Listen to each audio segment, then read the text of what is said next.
Bayangkan kalau kita bisa berkata, terima kasih hidup. Terima kasih untuk rasa sakit ini. Terima kasih untuk kehilangan ini. Karena tanpanya aku tidak akan menjadi siapapun yang aku butuhkan. Inilah amor fati. Filsafat kuno yang mengajarkan kita bukan hanya untuk bertahan hidup tapi untuk mencintai takdir kita. Dan mungkin, disinilah rahasia kehidupan yang damai, kuat, dan luar biasa dimulai.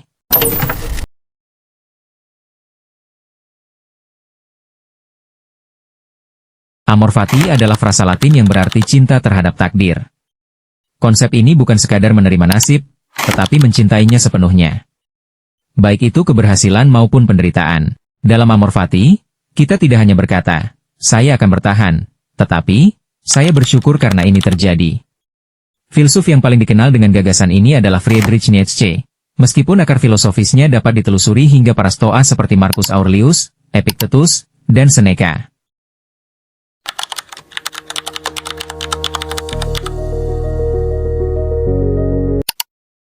Stoikisme jalan menuju kebijaksanaan. Stoikisme adalah filosofi Yunani Romawi yang mengajarkan bahwa kita tidak bisa mengendalikan apa yang terjadi di luar diri kita, tapi kita bisa mengendalikan respons kita terhadapnya. Dalam Stoikisme, dunia ini dikuasai oleh logos, sebuah tatanan rasional dan takdir.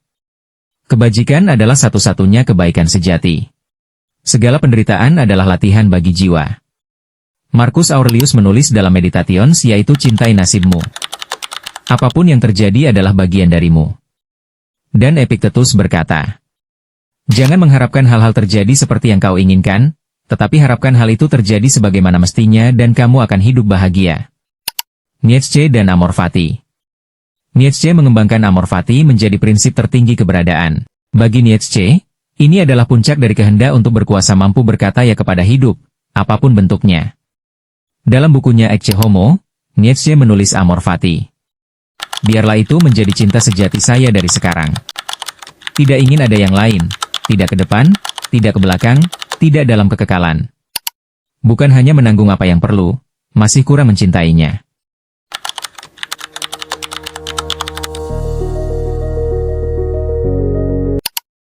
Amor fati mengajarkan kita untuk tetap bersyukur, bukan terbuai. Kesuksesan bukan hadiah dari semesta, tapi bagian dari proses besar yang akan selalu berubah.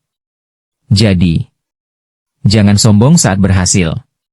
Tetap rendah hati dan bersiap untuk perubahan.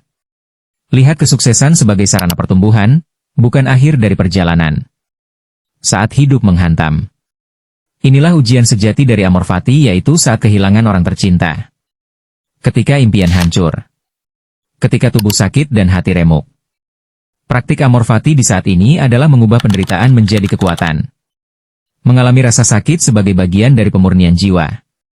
Melihat setiap kejadian sebagai latihan spiritual. Kisah Viktor Frankl dalam kamp konsentrasi Nazi adalah contoh nyata. Ia kehilangan segalanya, namun tetap memilih untuk melihat makna dalam penderitaan.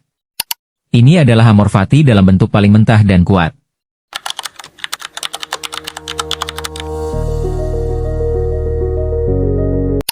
Perspektif kosmis. Amor fati mengajak kita memandang diri sebagai bagian dari alam semesta yang lebih besar.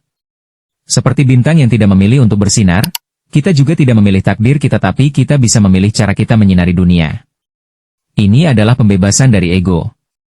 Melepaskan kebutuhan untuk mengontrol segalanya.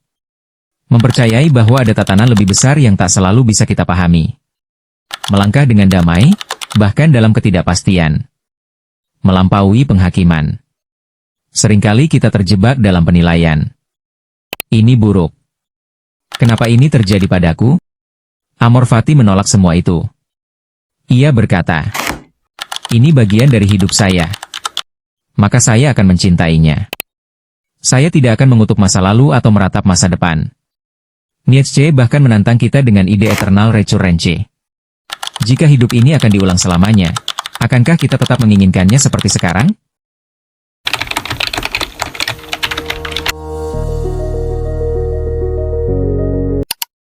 Dalam dunia yang serba cepat dan tidak pasti, kita hidup di zaman yang penuh kecemasan, persaingan, dan perubahan. Amor fati menjadi semacam antivirus eksistensial di era media sosial, di mana kita membandingkan hidup dengan orang lain. Amor Fati mengajak kita mencintai perjalanan unik kita. Di tengah kegagalan karir, kita diajak tidak hanya bangkit, tapi berterima kasih pada kegagalan itu. Dalam krisis global ekonomi, ekologi, spiritual, kita tidak menyerah, tapi mencari makna. Dalam dunia teknologi dan AI. Ironisnya, justru ketika manusia semakin mampu mengendalikan hidup dengan teknologi, kebutuhan akan Amor Fati semakin tinggi. Mengapa? Karena algoritma tidak bisa memberi makna. Karena efisiensi tidak selalu membawa kebahagiaan. Karena semakin banyak pilihan, semakin kita takut memilih. Amor Fati memberi kita fondasi spiritual di tengah tsunami informasi dan kebisingan digital.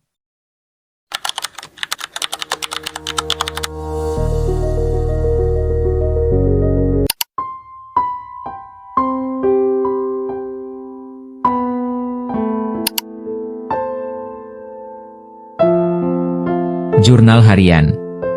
Tuliskan setiap malam hal-hal yang tidak menyenangkan yang terjadi hari itu. Lalu tuliskan bagaimana itu bisa menjadi berkat tersembunyi. Tutup dengan kalimat saya mencintai takdirku. Meditasi stoik.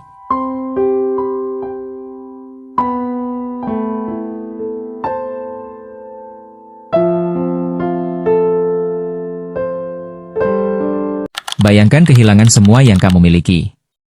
Rasakan kesedihannya. Lalu bayangkan tetap berdiri tegak dan berkata, Amor Fati. Kutipan harian. Letakkan kutipan Nietzsche atau Marcus Aurelius di tempat yang bisa kamu lihat setiap hari. Contohnya. Hindari berkata, aku kehilangan ini. Tapi katakan, aku mengembalikan ini kepada alam semesta. Tantangan sukarela. Ambil satu tantangan yang kamu benci, dan jalani itu dengan senyum. Contohnya bangun lebih pagi. Tidak bermain media sosial 24 jam. Melakukan hal sulit tanpa mengeluh.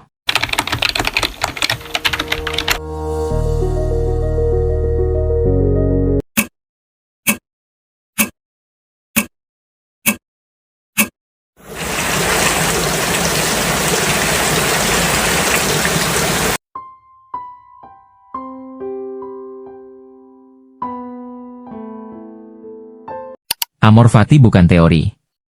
Ini adalah pilihan harian. Ia adalah filosofi yang membakar ego, membangkitkan keberanian, dan memperdalam cinta kita terhadap hidup sebagaimana adanya. Saat kamu berkata, saya tidak akan lari dari kenyataan. Saya tidak akan berpura-pura bahwa hidup harus selalu menyenangkan. Saya tidak akan menunggu dunia berubah agar saya bahagia. Maka saat itulah kamu benar-benar hidup. Dan seperti kata Nietzsche, saya ingin belajar lebih dan lebih lagi untuk melihat sebagai sesuatu yang indah apa yang perlu dari segala hal. Maka saya akan menjadi salah satu dari mereka yang menjadikan segala sesuatu indah. Sekian video kali ini, jangan lupa bantu like, share ke teman kamu, subscribe, dan tinggalkan komentar kalian di sini. Terima kasih.